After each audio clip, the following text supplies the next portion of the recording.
Winter was passing, but there was still 1 or 2 late frosts, which made everything look sugar-coated and sparkling in the spring sunshine.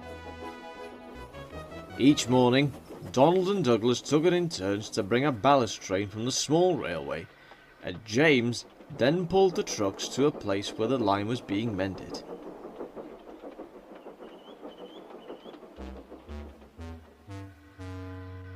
One morning, Donald was uncoupled and ran ahead into a short siding to let James take his place at the front of the trucks.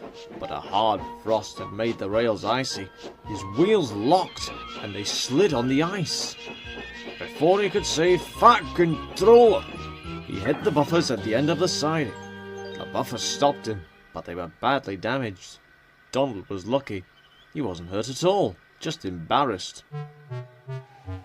The other engines teased him. "You should go in for the skating championships," they said. Even Donald laughed, though he was worried about what the Fat Controller might say. But the Fat Controller only warned him to be more careful. He knew it hadn't been Donald's fault. "Tomorrow's train, Douglas, will be the last for the time being," the Fat Controller told him. The next day, the men were sent to mend the buffers.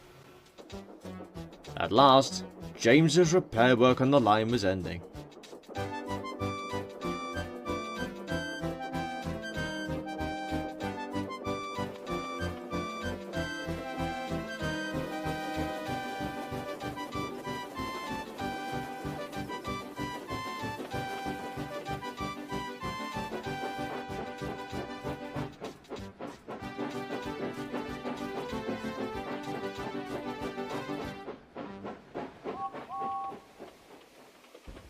The next day, as Douglas drew his loaded trucks to a halt in their siding, James was waiting.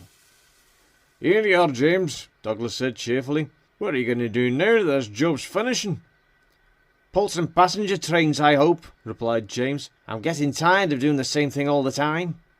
"Never mind," said Douglas. "Today's the last one." His fireman uncoupled the trucks. Then, Douglas puffed slowly into the short siding.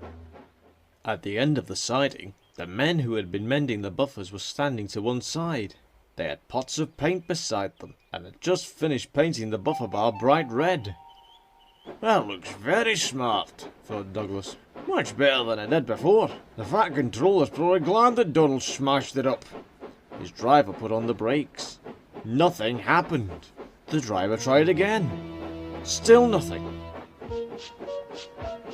"Horror!" exclaimed Douglas. "I can't stop!" The workmen watched in dismay.